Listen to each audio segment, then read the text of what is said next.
Good evening and welcome to Nationwide Today on NTA. I'm Elizabeth Omori. We begin with the judiciary. The Supreme Court has declared virtual court sittings constitutional. The court struck out the suits filed by Lagos and Ekiti state governments challenging the validity and constitutionality of the virtual court sittings for being speculative in nature without any valid cause of action. A 7-member panel of the Supreme Court led by Justice Bode Rhodes-Vivo declared that virtual court sittings are not unconstitutional.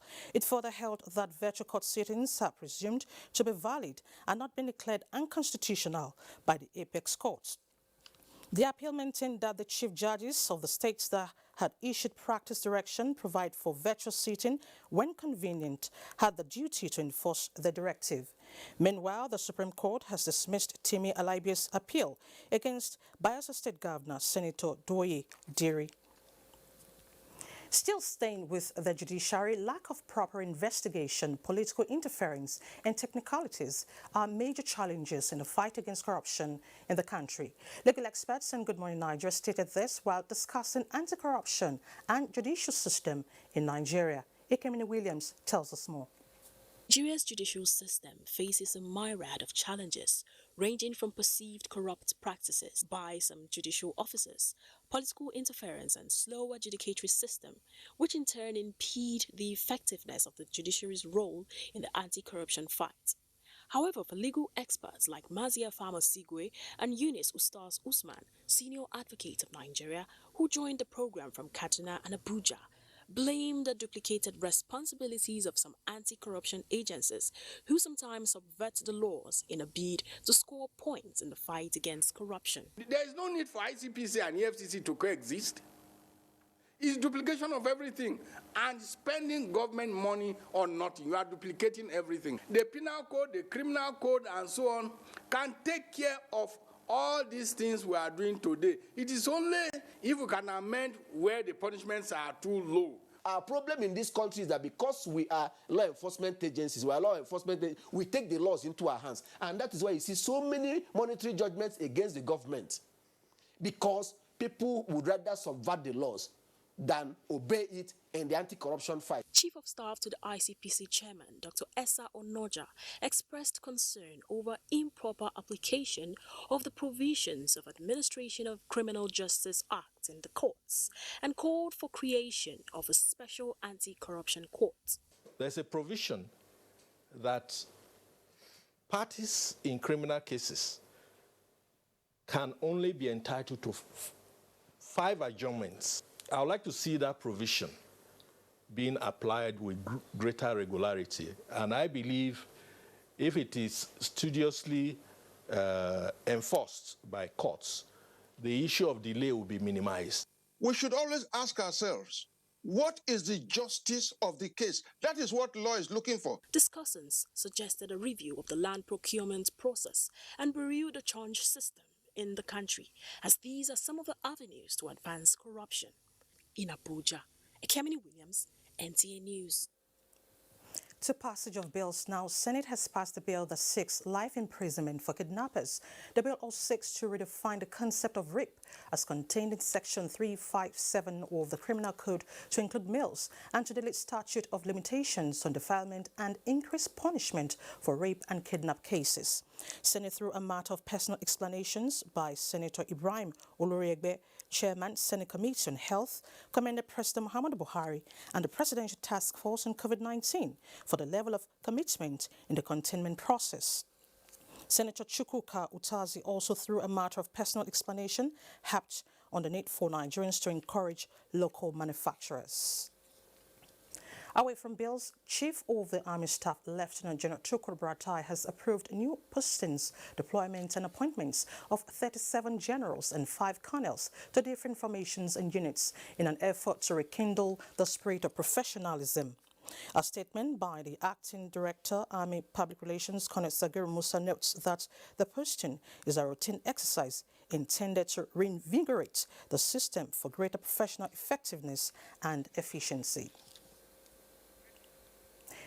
As the Nigerian Army continues the fight against the insurgent group Beyond bullets and bombs to cleanse the hearts and minds of Boko Haram members, hundreds of the ex-fighters appeared before a judicial panel as part of the critical requirement before their graduation and reintegration to the society. Zara Umar Adamu reports from Gombe State.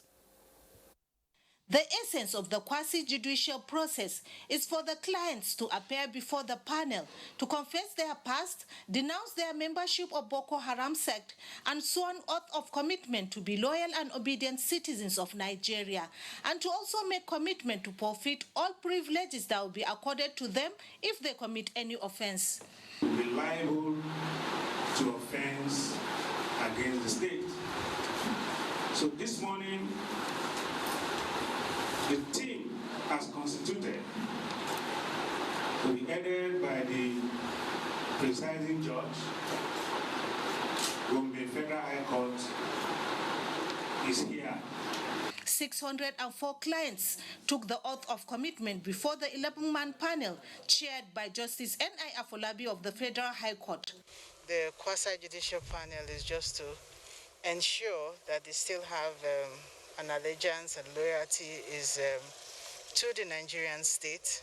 All meeting with them, they came from the different communities and gave testimonies on their life presently, and a lot of them have trained others. A total number of 893 clients have so far been admitted at the de-radicalization, rehabilitation and reintegration camp since the commencement of the program in 2016. Zara Umar Adam, NTA News. Now let's head straight to Lagos, where Dotun is standing by with some reports for us. Hello, Dotun. Thank you, Elizabeth. Lagos State Governor Babajide Sanwo-Olu has appealed to striking doctors in the state to go back to work as dialogue towards resolving their grievances continues. Hinginujan Adams tells us more. 2 days into the strike, the impact can be felt at the Lagos State University Teaching Hospital, LASUTH, with less vehicular and human presence. So I guess the government should give it all it takes to just let the doctors come back to work, because we need them. They should reason with the government and please come back to work because of the poor masses and this epidemic that is ravaging the country. So they are requesting for basic things. The basic things needs to be provided. As Lagosians continue to appeal for quick intervention, the Lagos State government and officials of the Guild are having a series of meetings to arrive at a compromise. Currently, however, the Guild maintains its stance on the strike as against the advice of Governor Babajide Sanwo-Olu. The allowance we're talking about is the COVID additional allowance. It's the COVID addition. It's not the hazard allowance. It's the COVID additional allowance, which I created at my own discretion. Which actually brought some problems, even with my other colleagues, which I created at my own discretion. Which I also mentioned to you that once we first paid it, it was like we're paying people 2x, 3x their salary. Yeah. And we're like, what's going on? This thing, is not sustainable. And you can go and ask them how much these things were. 2-3 times in them as an allowance. We said it was not, this pandemic is going to be with us for a long time. So let us sit down and let us even identify who are the real needs. The 3-day warning strike will be suspended on Wednesday, 15th of July, 2020. In Lagos, Hinginojan Adams, NTA News. In the next 10 days, the Third Mainland Bridge will be partially closed to traffic for repairs. It is an inevitable plan that has left many confused and others already taking decisions that might affect their businesses and livelihood. Michael Olaleye reports. The 11.8-kilometer Third Mainland Bridge is not just an architectural design over waters, but provides intercity connectivity and easy accessibility to various parts of the states. With Lagosians already facing an endless battle with traffic, even with the existence of this bridge, one can only imagine what the situation would look like as from the 24th of this month, when the bridge will be closed for repairs. We're already experiencing a lot of traffic presently on the Coe Bridge, so the closure of Third Mainland Bridge is now going to add to it. So that will even cause the COVID-19 to have more effect, because people will be clustered in the traffic, sleep in the vehicle, exchange breath and all that. For me, I think it's okay if the closure, but other routes should be made motorable, like the Costain is hell. If going through Apapa, coming to Island, hell. As the ticking of the clock brings nearer this inevitable plan, how to navigate the ever-busy Lagos roads from the mainland to the island during this shutdown is already a source of concern to residents. That would make me want to consider not coming to the island to run my business. Probably I'll have to, for the meantime, start considering running only in the mainland. I will advise workers who can get accommodation within Lagos Island to get that, so that they won't be getting to office late. And I will also advise the Nigerian police and the Federal Road Safety Corps to be on standby to control the traffic. Regardless of the challenges Lagosians are likely to face as a result of the closure, the Federal Ministry of Works and Housing has always emphasized on the need to put safety first in order to forestall the scenario that led to the Genoa Bridge collapse in Italy. In Lagos, Michael Olale, NTA News. And that's it from here. Nationwide continues after the break.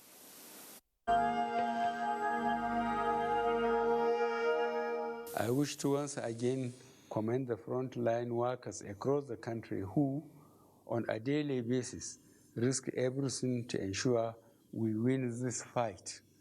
For those who got infected in the line of duty, rest assured that government will do all it takes to support you and your families during this exceedingly difficult period. I will also take this opportunity to assure you all that your safety, well-being, and welfare remains paramount to our government. I am using this opportunity to express our deepest condolences to the families of all Nigerians that have lost their loved ones as a result of the COVID-19 pandemic. This is our collective loss, and we share your grief. The Federal Ministry of Youth and Sports Development, in conjunction with the public and private sector and in fulfillment of part of its mandate as a response to the ongoing COVID-19 pandemic and beyond, wishes to invite all Nigerian youth to participate in the 60-day app challenge aimed at engaging young Nigerians in the art of designing a mobile application to improve a range of processes and increase the ease of accessibility to services available to the citizenry. App submissions must solve a problem within the shortlisted industries: edutech, agritech, fintech, health, sports, and telecommunications. Prizes include grand prize of 1 million naira each for 10 winning solutions. Registration ends 18th of July 2020 and submission deadline is 23rd of July 2020. For entries and inquiries, visit lawyer.ng or youthandsports.gov.ng. Shortlisted entries will be contacted by the evaluation committee. Do take your time to read through all the modalities as terms and conditions will apply. Announcer, the Permanent Secretary, Federal Ministry of Youth and Sports Development. In times like this, the coronavirus is spreading so fast. The use of face masks has become very vital. More importantly, for the elderly in the society whom their immune system is not strong enough to fight the disease. If you must go out, use a face mask. It is not comfortable, but it is necessary. Wear your mask, I wear my mask. So much to do, but stay at home for your own safety. Make an extra washable mask and share with your neighbor. Everyone should use a face mask once you leave home to be safe from the coronavirus, especially the elderly persons in our society. Protect me, I'll protect you. This message was brought to you by the Coalition of Societies for the Right of Older Persons in Nigeria, COSRAPPing, in collaboration with the National Orientation Agency, NOA.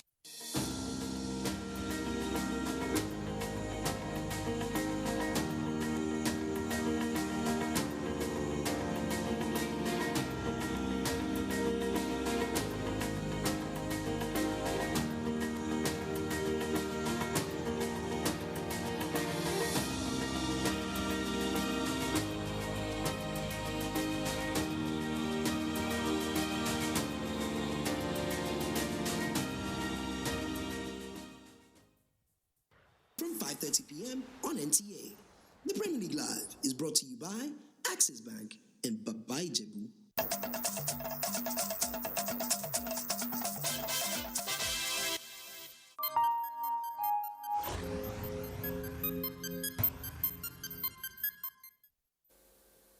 Thanks for staying with the NTA. Now to COVID-19 updates. The NCDC has confirmed 595 new cases of COVID-19 as of 13th of July 2020.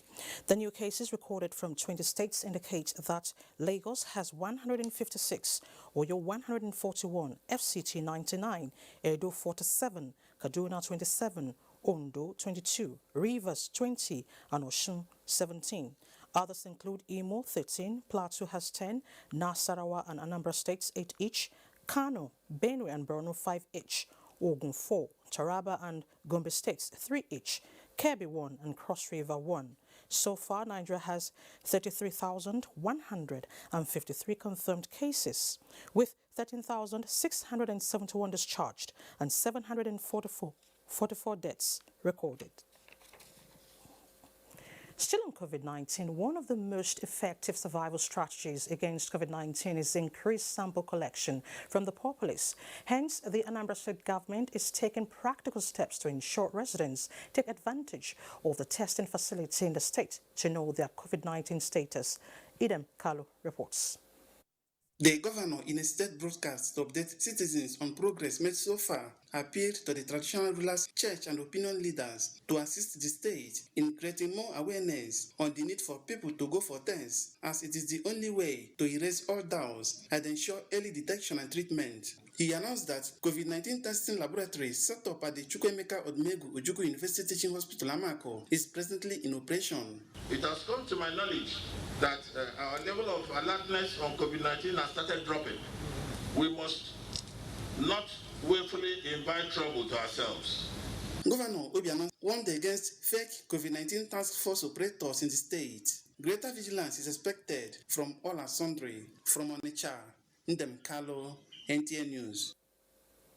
Still talking COVID-19, a one-day sensitization campaign to educate road users and drivers of commercial vehicles in the Federal Capital Territory on ways to be proactive on COVID-19 and proper use of face mask by passengers has been held in Abuja. Hawa Gimba reports. This gathering is basically to educate members of the road transport users on the need to ensure strict usage of face masks by passengers, as well as observing social distancing in all vehicles. The Corps Marshal of the Federal Road Safety Corps FCT Command, Wobingura, encouraged them to report anybody who is violating the presidential guidelines put in place to curb the spread of COVID-19. It is not just the speed of drivers on this route, but there are certain things that need to be done on the part of the commuters and also on the part of the drivers. On the part of commuters, it is expected that everybody that is boarding any vehicle must be on his face mask. Some stakeholders in attendance say they are ready to cooperate with the Road Safety Corps on measures put in place to ensure that passengers do not contract the virus while boarding their vehicles. We have been advising them to carry only 2 people at the back, to observe social distance, to wash their hands regularly and use sanitizers. The Federal Road Safety Corps assures that the sensitization campaign will be sustained. Hawagimba, NTA News. Now, the active role played by the Nigerian Television Authority in sensitizing the public in the risk of COVID-19 continues to attract commendation from stakeholders. The latest is from Universal Disaster Recovery Foundation with the donation of face shields to frontline journalist Omenka Amarakchukwu reports. This is a meeting of 2 groups with similar objectives of promoting good leadership to facilitate national development. On this occasion, the Progressive Portrait seeks support from the Nigerian Television Authority and other stakeholders to further sensitize citizens for good and quality leadership across port. The major essence of being here is well articulated. The need for quality leadership in Nigeria, as we have in civilized democracy. one cannot overemphasize that. It's very necessary. There is no better time than now for us to have it. And it has to be very holistic from the down to the top. No area, no sector should be spared. The task you have taken upon yourself is not an easy one. So you must show the requisite commitment and determination and courage. And I assure you that if those elements are there, NTA will be there to back you up. Similarly, the Nigerian Television Authority played host to Universal Disaster Recovery Foundation, where they donated protective items for the frontline journalists. NTA and FRC, they are one agency that are pioneering broadcasting in Nigeria, and so we thought it is good we share with you people. It's good that we have an agency like yours that is able and willing and ready at any time to support the Nigerian people and assist when the need arises. It is expected that these items will protect the reporters who usually come in contact with the members of the public in the course of doing their job. In Abuja, Omenka Marachuku, NTA News. And for more reports on Nationwide, let's join Kemi in Ibadan. Nice to see you, Kemi. To see you too, Elizabeth, and welcome to Ibadan. 35 health workers in Kwara State have been infected with the coronavirus since the first case was confirmed in April. Chairman Nigerian Medical Association NMA Kwara State branch, Dr. Kolade Sholagberu, who disclosed this, called for adequate protection of the frontline health workers. Olukemi Soni has the details. There is currently no systemic tracking of how many health workers have contacted or died after contracting COVID-19 in Nigeria, since number of cases of infection keep rising on a daily basis. In Kwara State, more than 30 health workers who became infected with COVID-19 on the job had been screened twice, tested negative, and discharged. The rumor that people should not go to the hospital, we never said that. You know, the usual way of people is that they crowd to visit patients in the hospital. And to maintain physical distancing and prevent overcrowding, we discourage people from visiting the sick people or the NMA Kwara members that are infected with COVID-19 have been discharged home after they have been tested negative. Professor Babayisa, a member of the Nigerian Medical Association Kwara State chapter, believed that infection prevention and control awareness is vital for all and not only health workers. Anytime they're about seeing their patient, either in the clinic or in the wards or anywhere at all, they should use their personal protective equipment, PPEs, which may be in various, depending on the risk that is attached to such patient. It is high time Nigerians implemented the basic public health principles, be prepared collectively, and use all the tools they have to bring the pandemic under control. Olukemi Soni, NTA News. 8 armed robbers specialized in the theft and robbing on motorcycles have been arrested by men of the Nigerian Security and Civil Defense Corps, NSCDC, Oyo State Command. Rafia Nimashon Badmus, who was at the parade of the suspects, reports. The spate of motorcycle robbery in Ibadan, the Oyo State capital, became worrisome of recent, as there was never a day without some cases being recorded.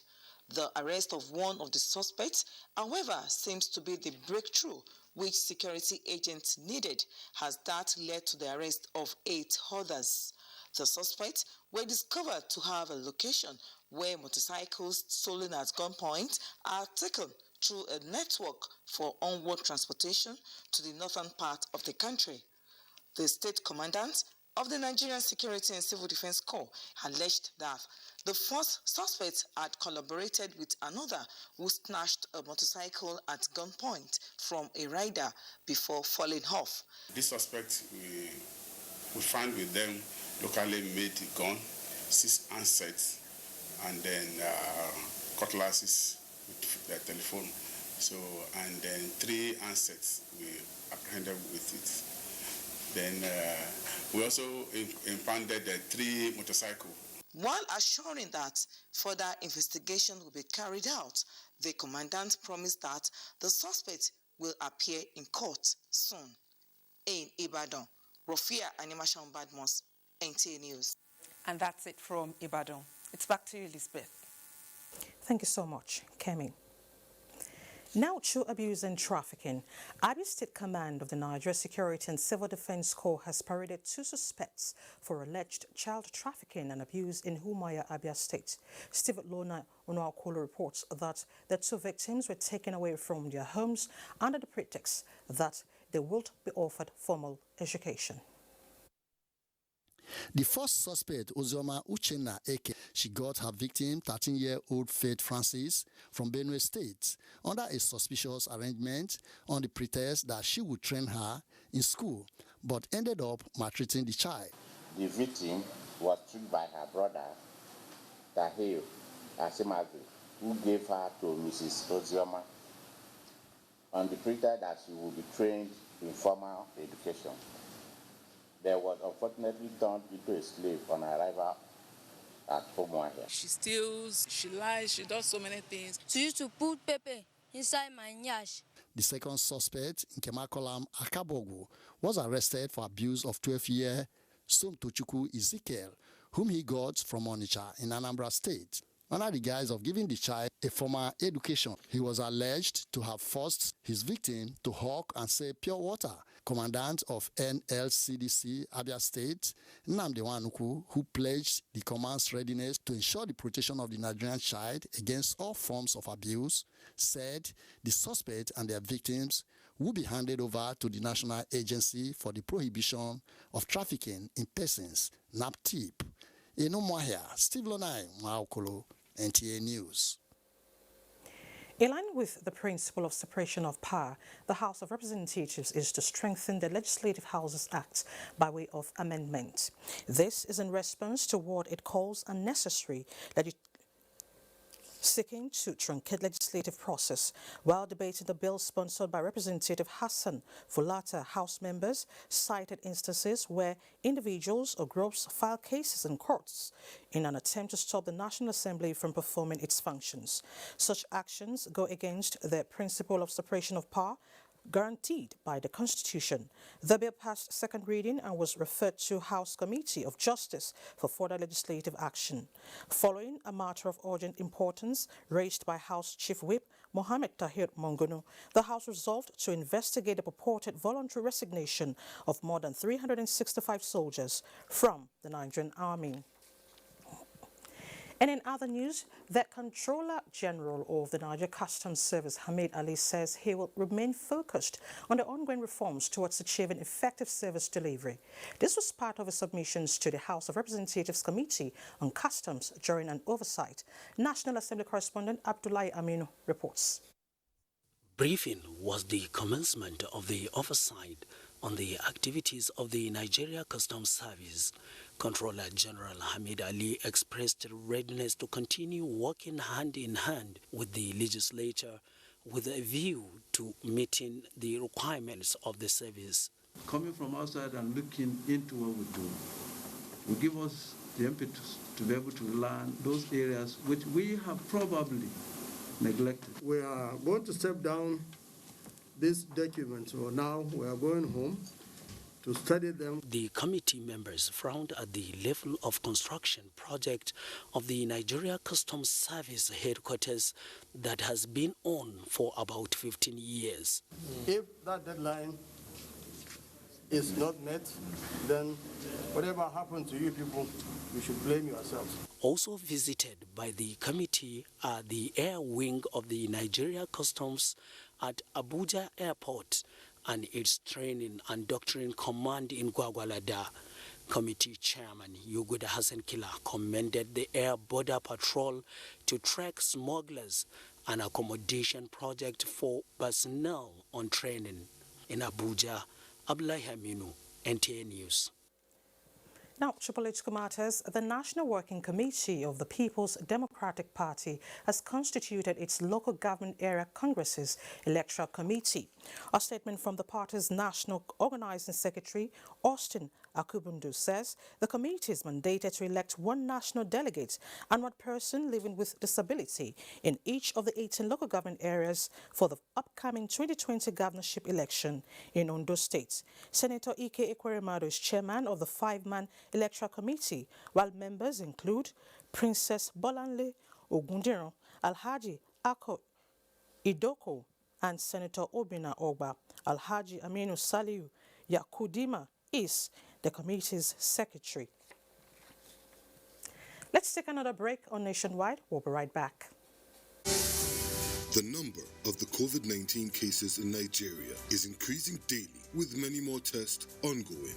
The battle of testing, isolating, treating, and attending to the affected persons rests heavily on the shoulders of our health workers, constantly putting their lives on the line and at risk to contain this virus, save and protect the lives of millions of Nigerians. To these health workers, we at the Nigerian Television Authority, NTA, on behalf of millions of Nigerians, say a big thank you for all that you have done and are doing. To the security agencies enforcing the lockdown and every other frontliner, we say thank you for putting your lives on the line to save ours. There is no amount of words that can quantify our gratitude. Thank you. This message is brought to you by the Nigerian Television Authority, NTA, Africa's largest television network.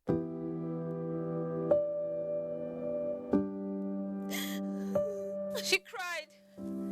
She cried in anguish and in pain. She bears the scourge of her grief. She toils in vain for justice and succumbs to silence. He gloats over his malady.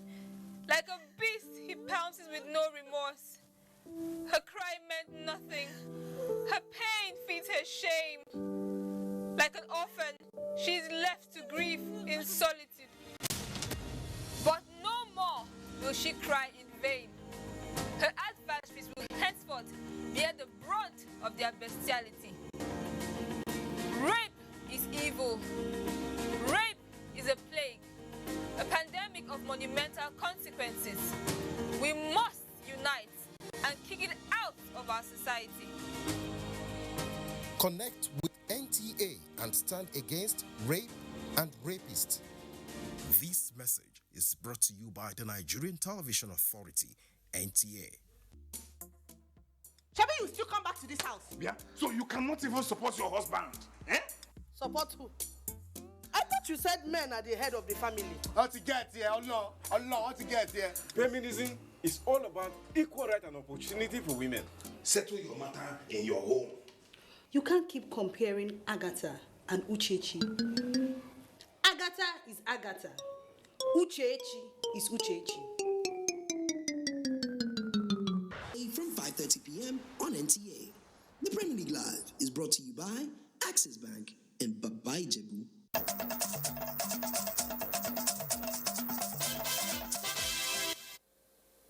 Glad to know you're still there.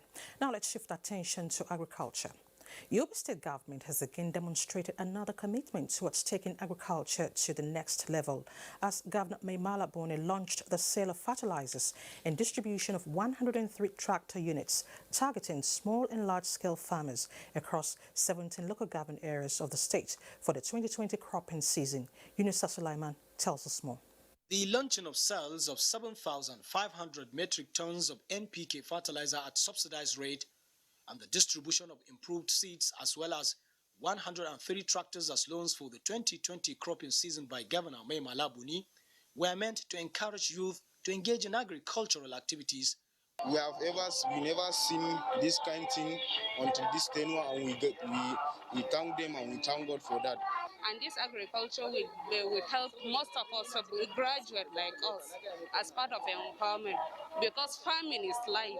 The wisdom behind the initiative, Governor Bone says, is to improve agricultural productivity, promote self-reliance and food security in the state. As a government, we are conscious of the fact that fertilizer and tractors are necessary inputs for increased agricultural output, especially in areas with climatic conditions such as ours. The state governor announced that the state government has given a boost to youth farm empowerment program, as already 1,000 hectares of land has been harrowed and planted, while fertilizer will be provided free of charge to all participating youth farmers. In Damaturu, Yunusa Suleiman, NTA News. And still talking agriculture, in order to sustain the federal government's effort towards increasing rice production in the country, some farmers in Imo State are proposing a complete shift from traditional to mechanized farming. They made their views known during the flag-off of this year's wet season farming in Imo State. Kate Osunwa reports. The ban on importation of rice and support to smallholder farmers through the Anchor Brewer initiative is indeed expanding rice production in Imo State. This over 400 hectares of rice farm in Ikpo Kole in Akeme Arondizog, for instance, has been in use through the intervention of the World Bank in the early 70s and has now been enhanced through the federal government support policy.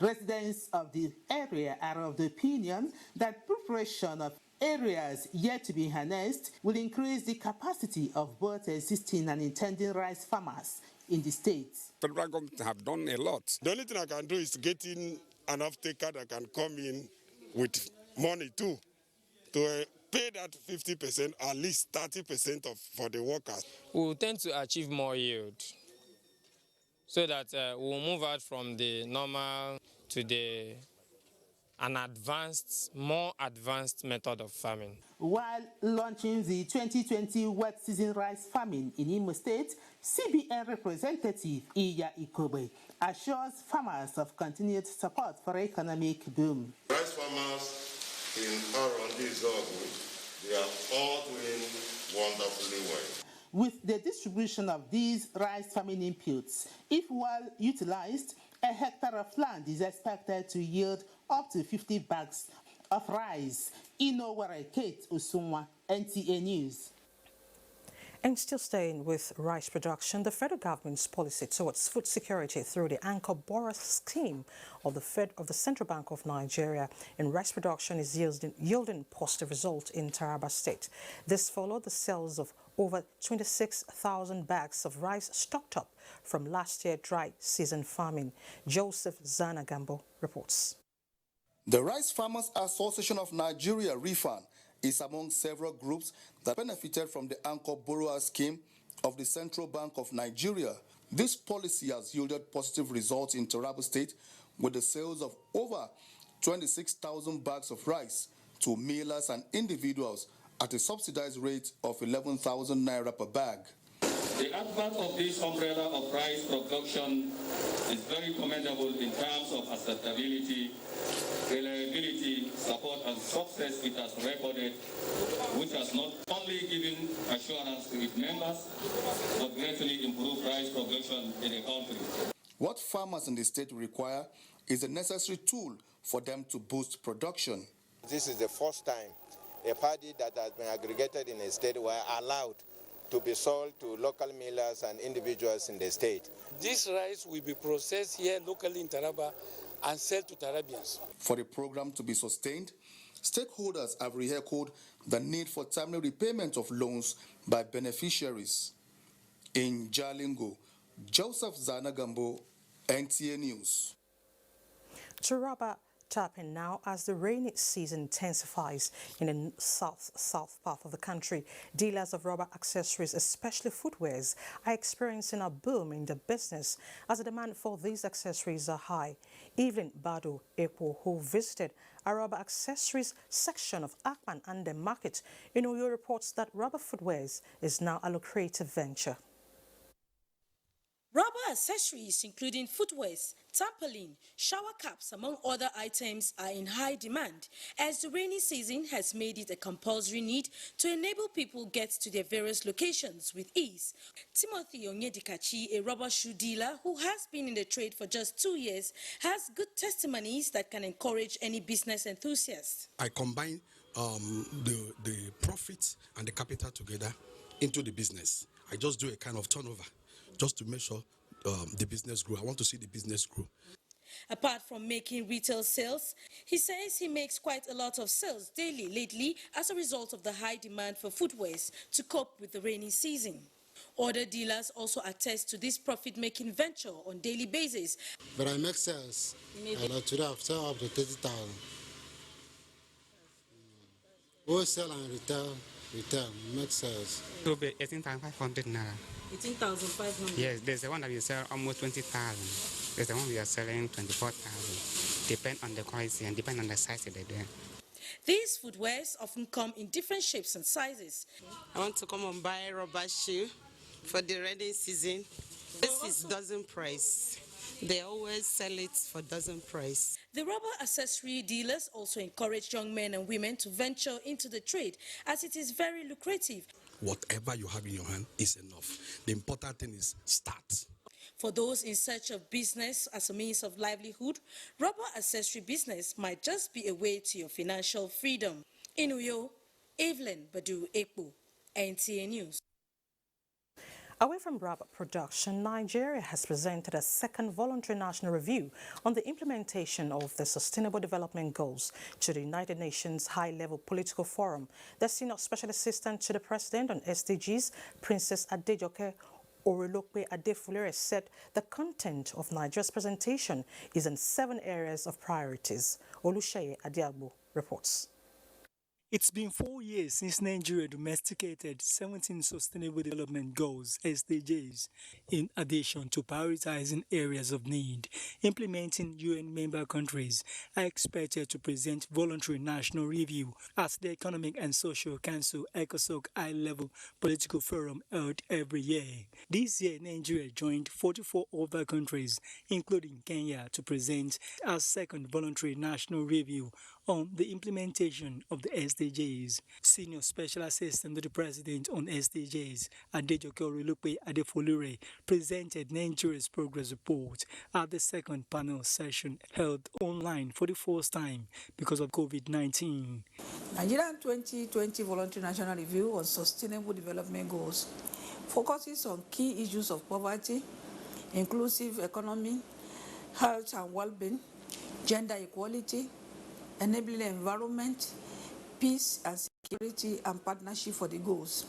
In a symbolic presentation to newsmen in Abuja, the SSAP observed that regardless of the huge challenges arising from COVID-19, the VNR is backed with data collected at the national and sub-national levels. The VNR is a 95-page document detailing integration of the Sustainable Development Goals into the country's national development planning.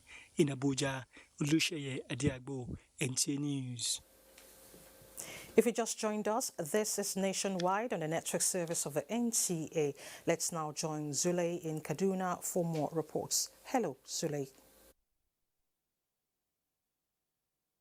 Hello, Elizabeth, and thanks for joining us in Kaduna.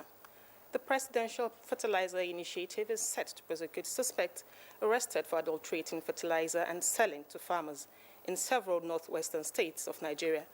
The chairman of the Presidential Fertilizer Initiative and Governor of Jigawa State, Muhammad Badaru Abubakar, stated this while inspecting fertilizer blending plants in Kano State. Muhammad Musa Askira reports. The suspects who are currently in police custody were arrested in Kano, Kaduna, and Zamfara states for selling adulterated fertilizer, taking the packaging as that of the Presidential Fertilizer Initiative. These, according to the PFI chairman, is capable of tarnishing the hard-earned reputation of the federal government of providing the Nigerian farmers with qualitative fertilizer suitable for Nigerian soil. Governor Muhammad Badru Abubakar stated that his committee will make sure that quality of fertilizer under PFI watch is not compromised, and in an event when that happens, the culprits must face the full wrath of the law. In response to rumors making rounds in some quarters that PFI fertilizer are sold at a price beyond the federal government approved 5,000 naira per bag, the chairman appealed to farmers in the country to make use of the whistleblowing number printed on the back of the fertilizer to report the suspect to the Committee on PFI for prosecution. For the fertilizer coming out from the factories are being checked. Meanwhile, there are some unscrupulous elements in town, around town, that buy the fertilizer and adulterate it.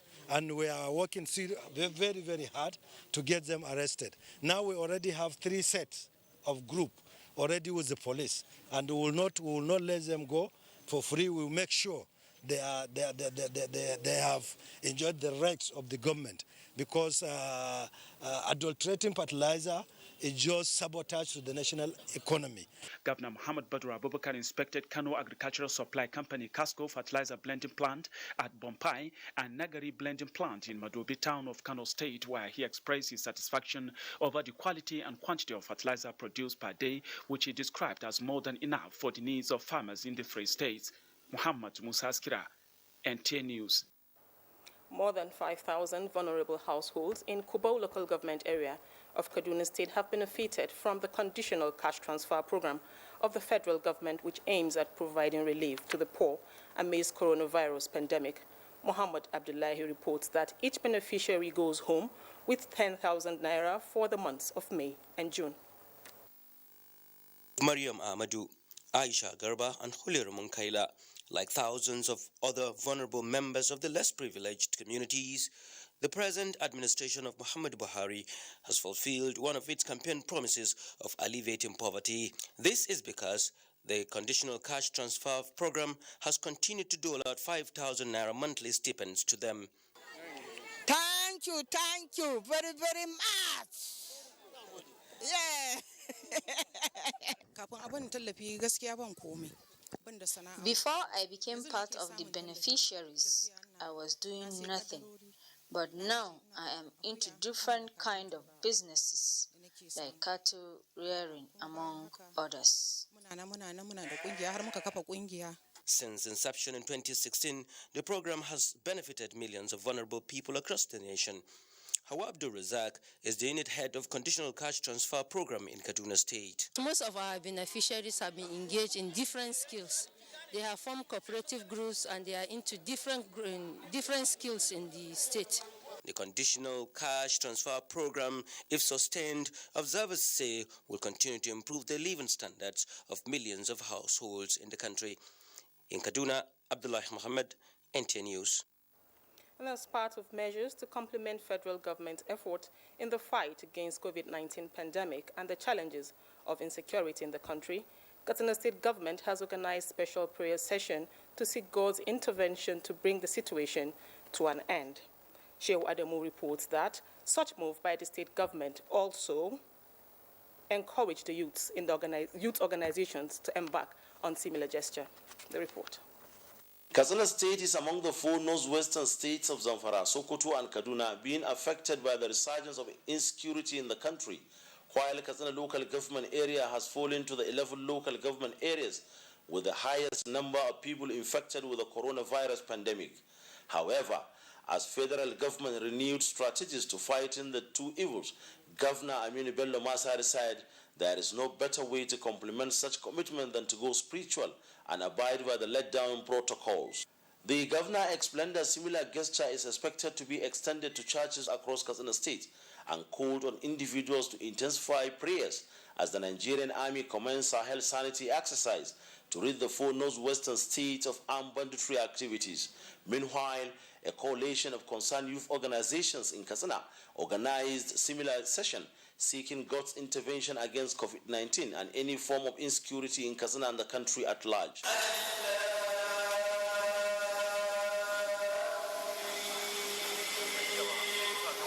The concerned youth under the coalition of non-governmental organizations in the state that acknowledged renewed commitment of the federal government towards tackling the lingering insecurity in the country and curtailing community transmission of coronavirus pandemic also appealed to all and sundry to cooperate with the authority. In Katsina, Shehu Adamu, NTA News. And we're back to Elizabeth in Abuja for more nationwide. Thank you so much, Zulay. The Independent Corrupt Practices and Other Related Offences Commission, ICPC, is adopting new measures and strategies in combating corruption and illicit financial flows in the country. This was one of the focal issues deliberated upon during the Africa Regional Webinar, where the Commission says it intends to involve the media and civil society in its constituency and executive projects to fight the cancer of corruption.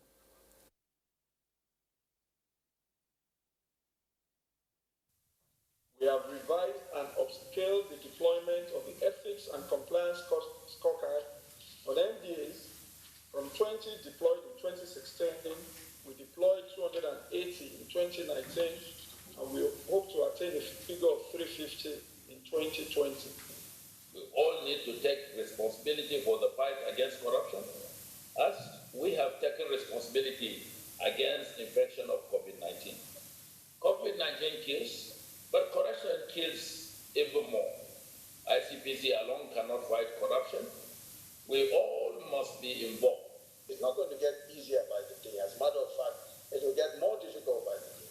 And many will become discouraged in standing up against corruption. But it's our duty, both as institutions, as individuals, especially in developing countries where corruption has such a devastating effect, to ensure that we prioritize the fight against corruption and continually devise new ways and new approaches, even as the Hydra itself continues to manifest in different ways.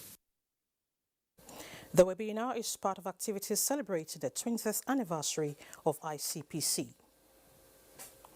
Earlier, we told you that the Supreme Court has dismissed the appeal of Timi Alaibi against the governor of Bayelsa State.